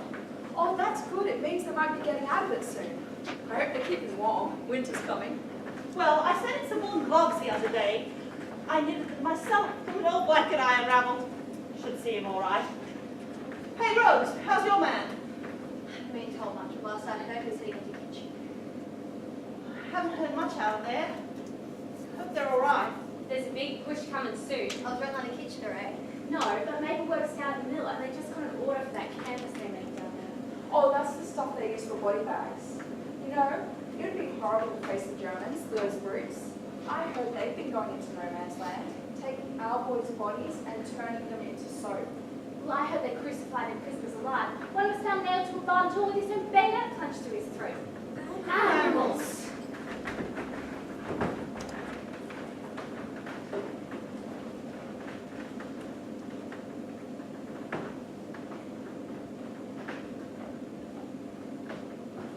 Dearest mother, when I set out almost 2 years ago, I dreamt of adventure and excitement. Now all I dream of is an end to this bloody war. I have seen horrors here that no man should experience. Battlefield that is not so much a war ground as an abattoir. Whoever spoke of the glory of war was clearly a madman who never set foot on a battlefield. I shall tell you the truth in hope that you can warn others at home from me and they do not suffer my fate. Or worse, fate of Binky. Gas is a horrible way to die. Don't tell his family, but he died in my arms, in agony. It has changed me. I was sent on a fact finder by Lord Kitchener to gather data about the battle at Verdun. What I saw there has darkened my soul forever. Brace yourself. The ground is littered with pieces of rotting men. A hand here, a leg there, loaded and riddled with maggots. This is no field of glory. The stench is terrible. I shall never forget it as long as I live. In one trench, the men were fighting alongside the corpses of their comrades.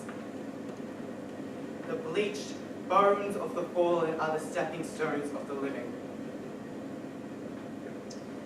I took many photographs. My schoolboy hobby has come to great use here.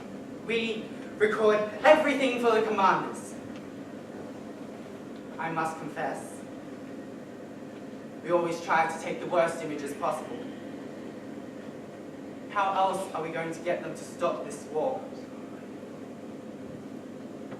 There's nothing noble here. Nothing heroic. It's not even dignified. I remember the vicar arguing that Charles Darwin should not be taught in school. He said evolution was against the natural order laid down by God. And I must admit, Charles Darwin was wrong. We have not evolved beyond the apes. They have evolved beyond us. No ape would do this. If this is God's will, then I can do without him. Many men find God in the trenches. I have found him wanting and see nothing but the brutality of men. Men behaving as the lowest, most debased animal conceived. I'm afraid, dear mother, that this war has made me an atheist. I hold no hope for the human race. I'm afraid when I return, I shall be a very different son to the bubble-headed, bright young thing that left you.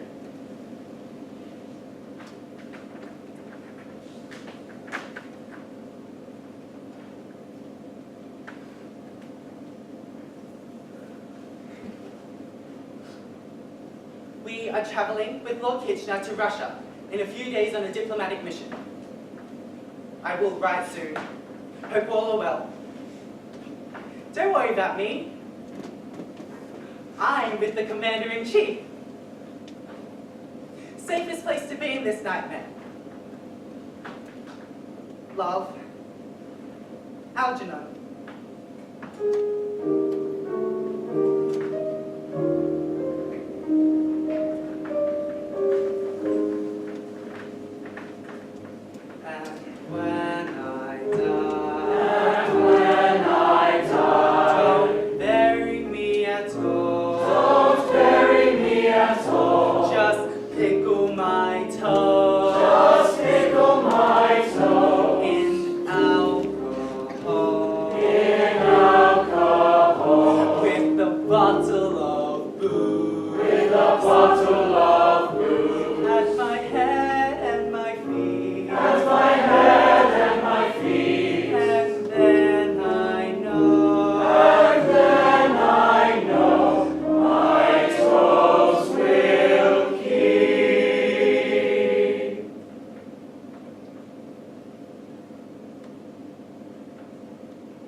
Ladies and gentlemen, we present for you the race to the 8 square.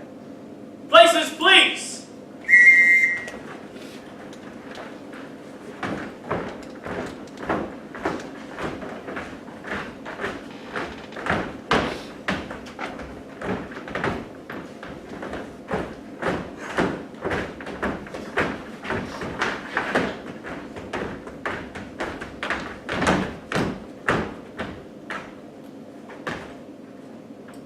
The HMS Hampshire is sunk off the Orkney Islands. Lord Kitchener, his staff, and 643 sailors drowned. His body was never recovered. Lord Kitchener died as he lived, in the company of men. Italy declares war on Germany. Ah, you took your time getting here. Romania enters the war. Romania exits the war 2 weeks later. The Central Powers create a unified command. Watch out, lads, they're organised now. The hospital ship, the HMHS Britannic, is sunk when hit by a German mine. One of the passengers, a Miss Violet Jessup, was also on the Britannic's sister ships, the Titanic and the Olympic. She said of the ship's final moments.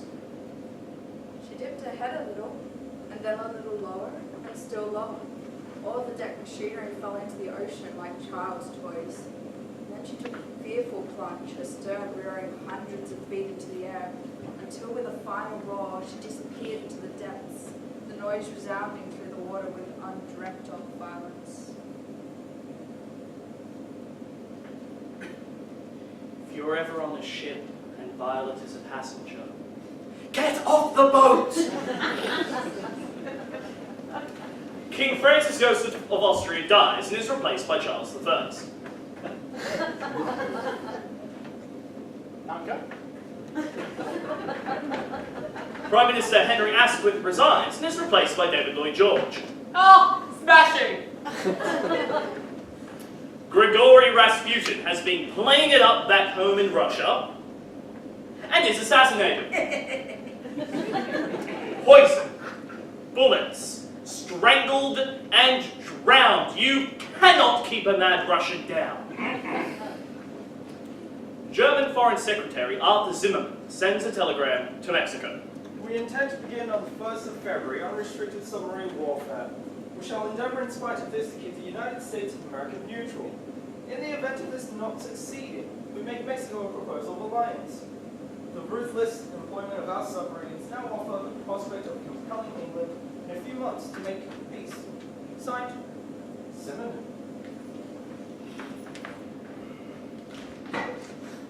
The United States of America declares war on Germany. Yes, ladies and gentlemen, we officially have a world war. Yes! Scheiße! I believe in democracy because it releases the energies of every human being. The world must be safe for democracy. Its peace must be planted upon the tested foundations of political liberty. We have no selfish ends to serve. We desire no conquest, no dominion. We seek no indemnities or material compensation for the sacrifices we shall freely make. There is a price that is too great to pay, and that price we put in one word. One cannot pay the price of self-respect. And the home of the brave. The Central Powers withdraw to the Hindenburg Line. Tsar Nicholas II abdicates following the February Revolution, and the Russian royal family is sent into exile. Oh, God, I'm sure he'll be okay. Before going into exile, however, Nicholas sends a telegram to his cousin George asking for asylum. He receives no response. Oh, meanwhile in Arabia, British forces capture Baghdad. No prisoners. Ah! Good show! Jolly good show!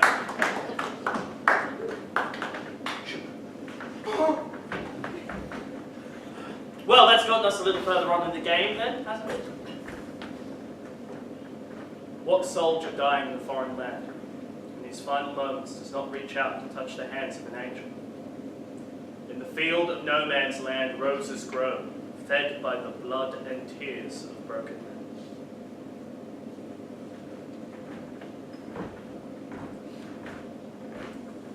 Dear Alma, upon our arrival, 64 American nurses were greeted with a 2,000-bed hospital.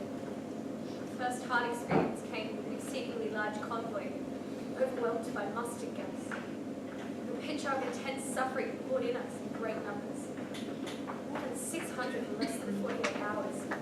It was repeated for many a night.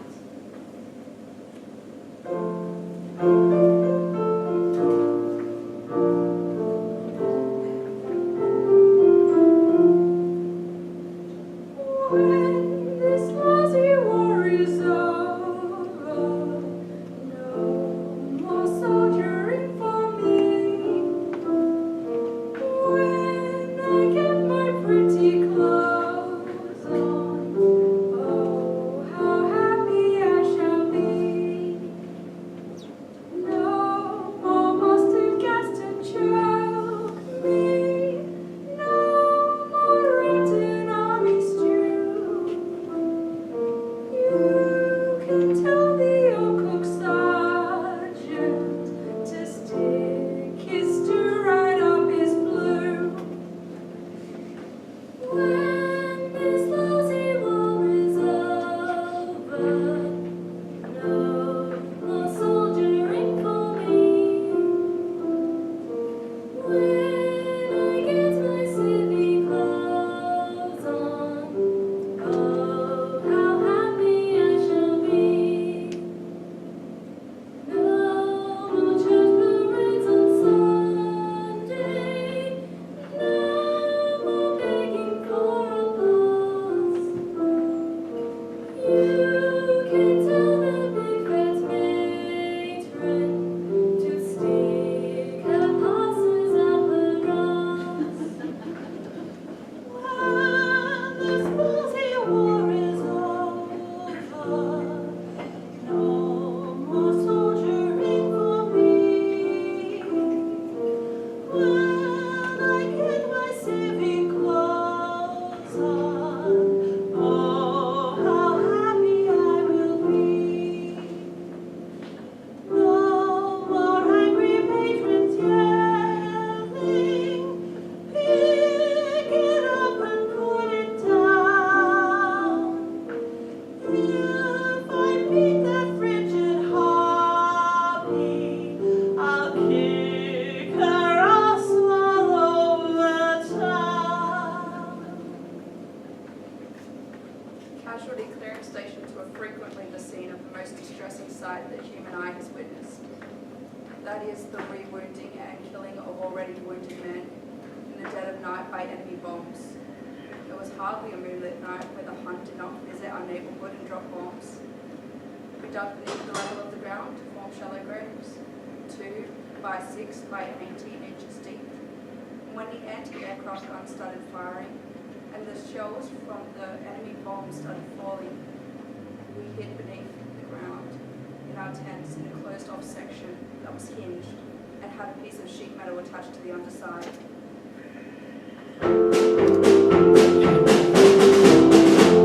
The bells of Calgary ring for you, but not for me. And the little bells are singing for you, but not for me. Oh, death, where is thy singing? Oh, great thy victory. The bells of Calgary ring for you, but not for me. I was impressed with the bravery and fortitude of women nurses. Night bombing is a terrifying thing, and those who aren't disturbed by it do possess unusual qualities. I'm with an operating team, about 100 miles north of the base hospital, away from the fighting lines. I'll have a lot to tell about this experience when I get home.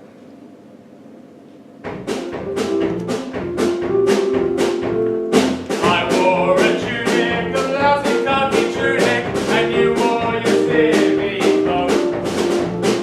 We both let it loose while you were on the booze that no one here knows. You were at the wenches while we were in the trenches facing angry foes. Oh, you were a slacking, while we were attacking the Germans on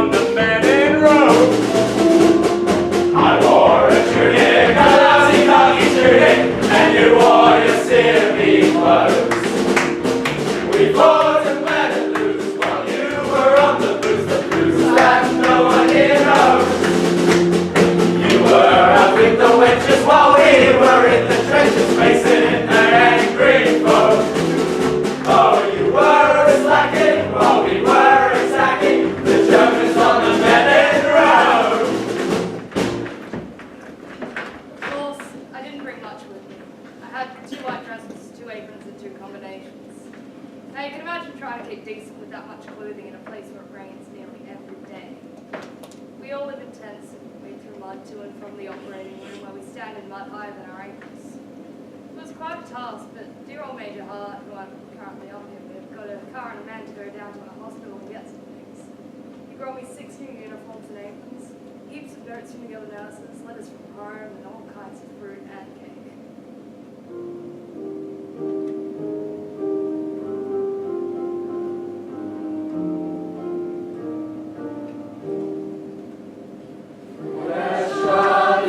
Chaplain's army, where the ragtime infantry.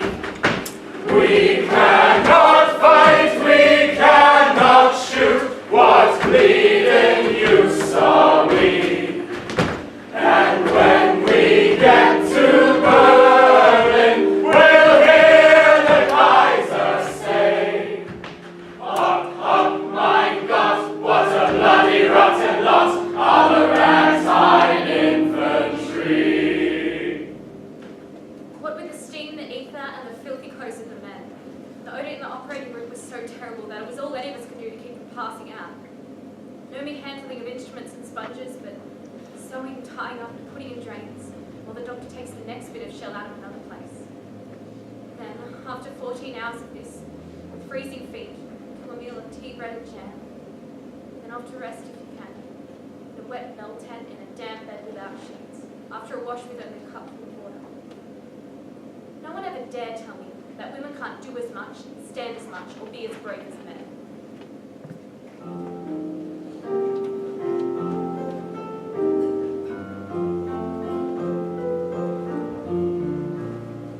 I want to go home.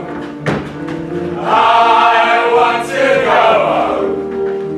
I don't want to live in the trenches no more, where whiz-bangs and shrapnel, where whistle and roar. Take me over the sea, where the alleymen can't get at me. Oh my, I don't want to die. I want to go home. I want to go home. I want to go home. I don't want to visit La Belle France no more, for all the wash cannons they make such a roar. Take me over the sea, where the sniper men can't get at me. Oh my, I don't want to die. I want to go home.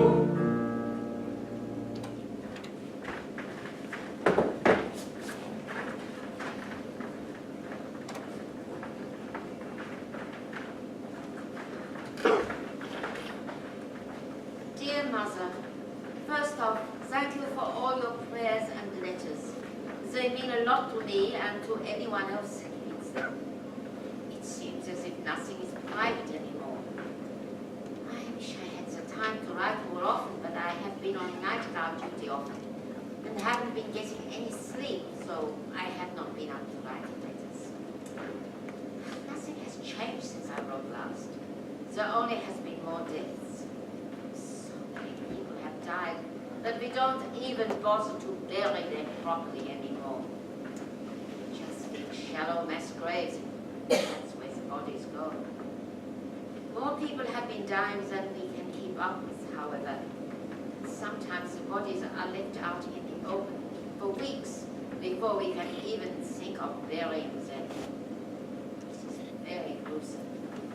And I pray to God that no one ever has to go through this again. I'm being called, so that is all I can write for now. Take care of yourselves. Hopefully next time I write, I will have better news to tell. Your loving son, Melchior. Yes, and keep an eye out for a care package. Maybe someone got to it before I could.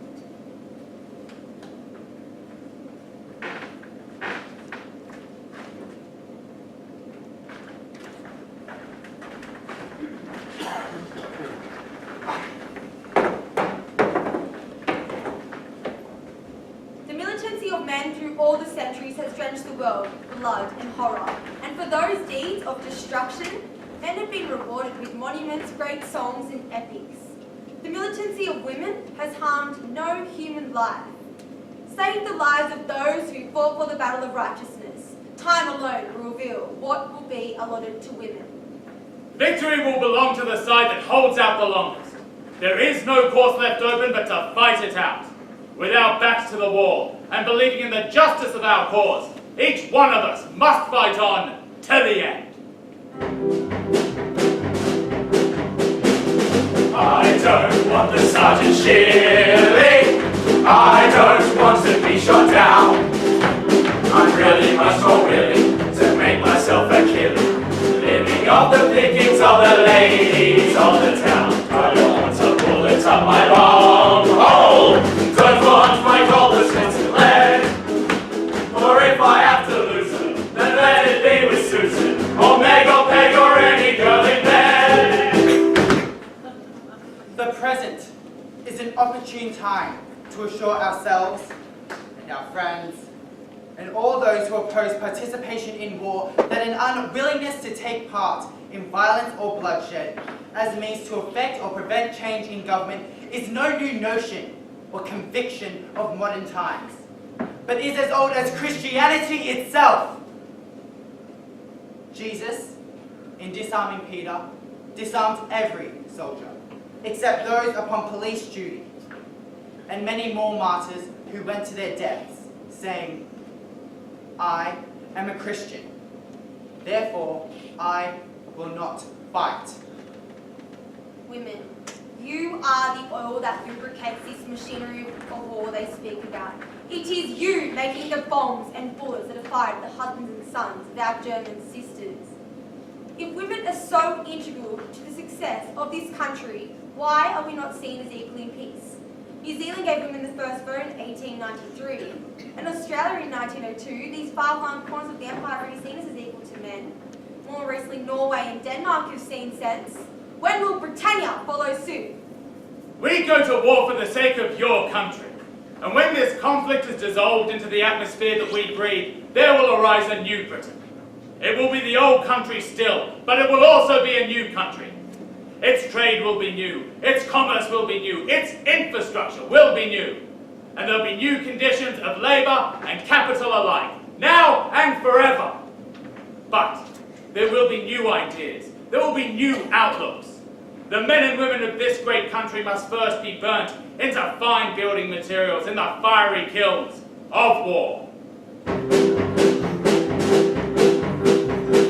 I don't want to be a soldier. I don't want to go to war. I'd rather stay at home, around the streets of Rome, and live on the earnings of a lady's highness. I don't want to bayonets in my belly. Don't want my bullet shot away. I'd rather stay in Sydney, in sunny, sunny Sydney, and fornicate my bleeding life away.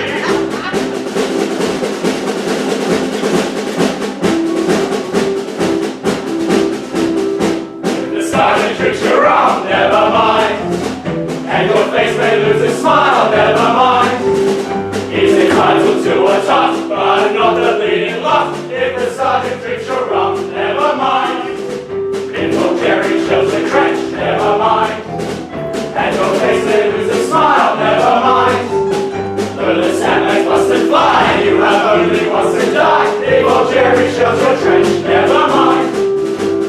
Get stuck on the wire, never mind. And your face may lose its smile, never mind. Though you're stuck there all the day, they can't you dare to stop your pay. If you get stuck on the wire, never mind. If the sergeant says you're mad, never mind. Perhaps you are a little bit, never mind. Just be confident of that, cause the sergeant stays the slack. So if he says you're mad, though you are, wind up cold and dead, never mind. With your face down in the shit, never mind. With a bullet in your brain, you're out of this bloody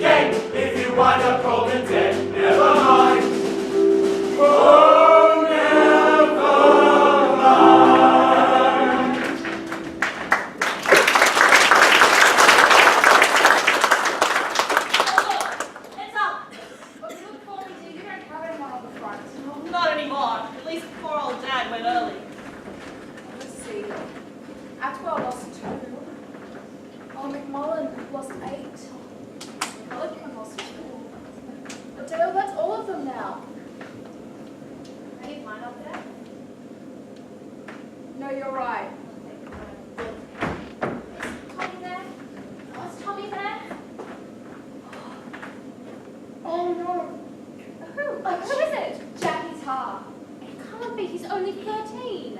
Edna sent him off to boarding school after his dad popped him. Went crazy, he did. Uncontrollable. He was so close to his dad. He was such a big, strapping lad. Just too much for anyone. That's three she's lost now. Tommy and Bert. Edna, dear? Are you alright, love? It's Jake. They say he's dead.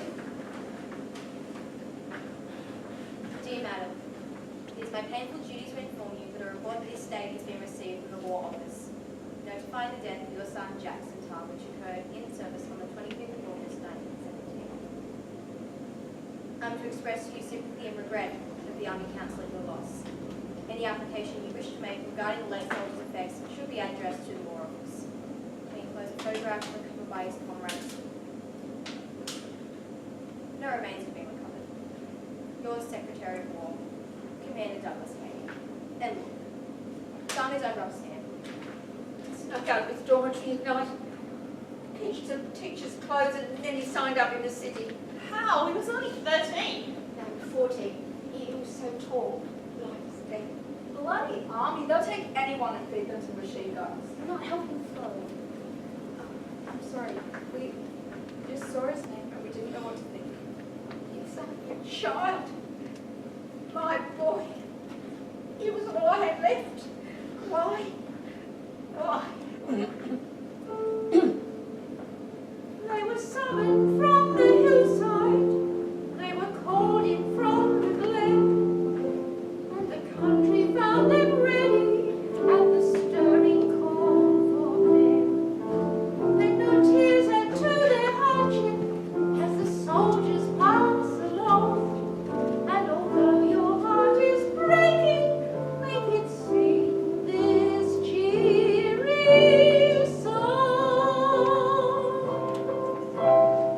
Keep the home fires burning while our hearts are yearning. Though our lads are far away, they dream of home. There's a silver lining through the dark cloud shining.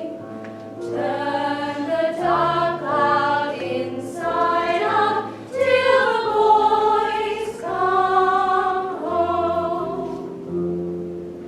Keep the home fires burning while our hearts are yearning. Though our lads are far away, they dream of home.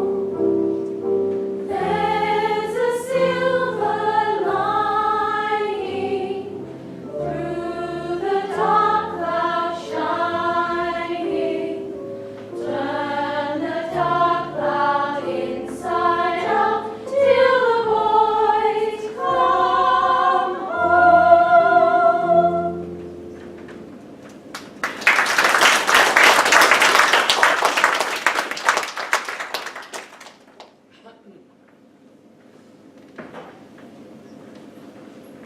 Places, please, for the last dance.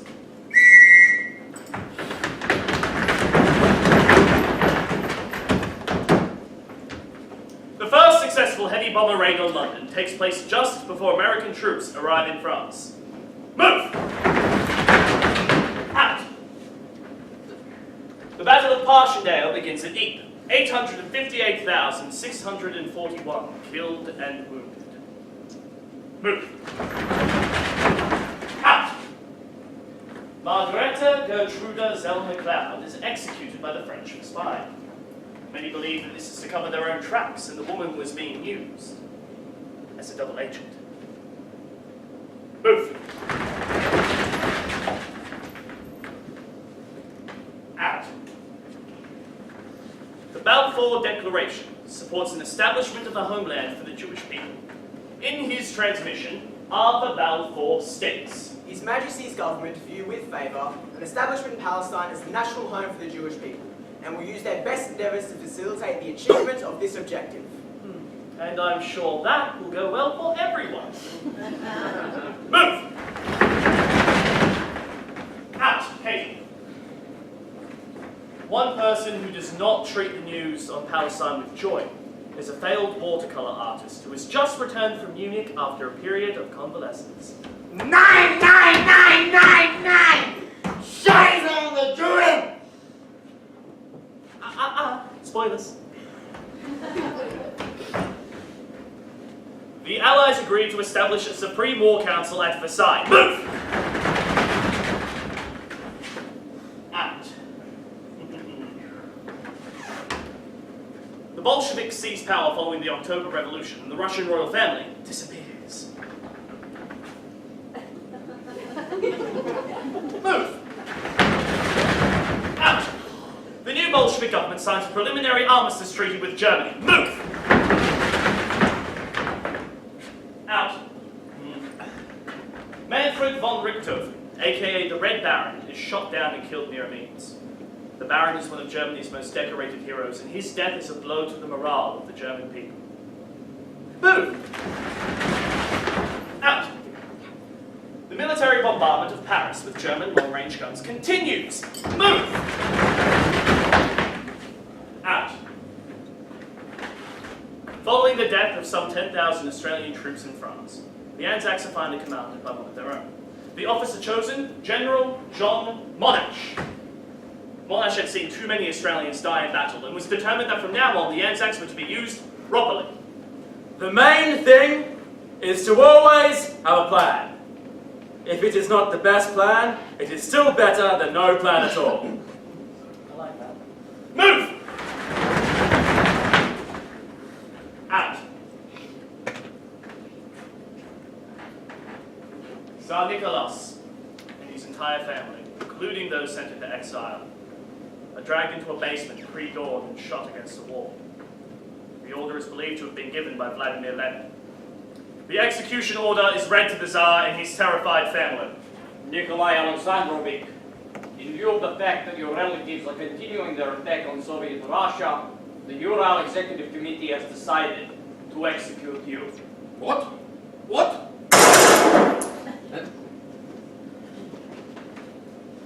The last to die of the Tsar's three daughters, Tatiana, Anastasia, and Maria, who were wearing a few pounds of diamonds sewn into their clothing, thus protecting them to an extent. They were speared with bayonets, their bodies covered with acid and buried in a shallow grave in the woods.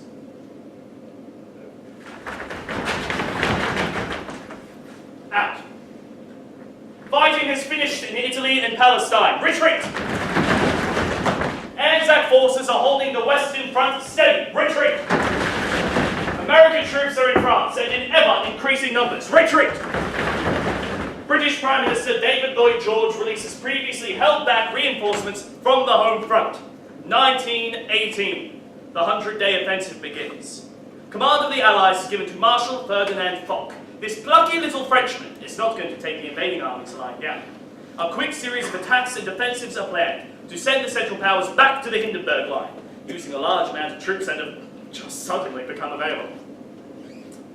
Taking the advice of Douglas Butcher Haig, he assembles the men ready for one last great offensive. At the time of the battle, the Western Front consisted of 700 kilometers of trenches, with a man standing opposite another man, end to end. Well, here we are, lads. Word is it's almost over. Why are we still here? We're here because we're here. You know, I'll probably get shot for saying this. You're probably going to get shot anyway, mate. So you might as well just go ahead and say it. If they had just taken all the generals, given them a gun each, taken them out to a field somewhere, way back before all of this started, I could be back at home, right now, asleep, in bed with my Gracie. But you are at home, mate. This is only a nightmare. Wake up soon. Yeah, with a bang. This ain't no nightmare. This is a place so terrible that not even a raving lunatic could have imagined it. A bunch of raving lunatics in uniform created it. Apparently the Germans are revolting. No need to tell me. I can smell them from here. No, apparently the Germans are sick of the war and they revolted against the Kaiser. He's out. About time someone did something sensible down this lousy war. If Granny had put them over her knee a bit more often, we wouldn't bloody be here. Message from the command, Sergeant Major. This is it, lads. Staggered attack. We're going over the top at 10:50 a.m. Yeah, can't wait, Sarge. Not long now. It's been a pleasure serving with you, lads. This is it. Mark the time, Corporal. 10:50 a.m., November 11. Sarge? What? Scared. We all are, lad. Nothing to fear soon. Sarge? What? Is all of this worth it? I don't know.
Said, I quote, "The armistice was signed at 5 o'clock this morning, and hostilities are to cease on all fronts at 11 a.m. This morning came to an end the cruelest and most terrible war that has ever scourged mankind. I hope we may say that thus, this fateful morning came to an end all wars. This war, like the war after it, was a war to end war."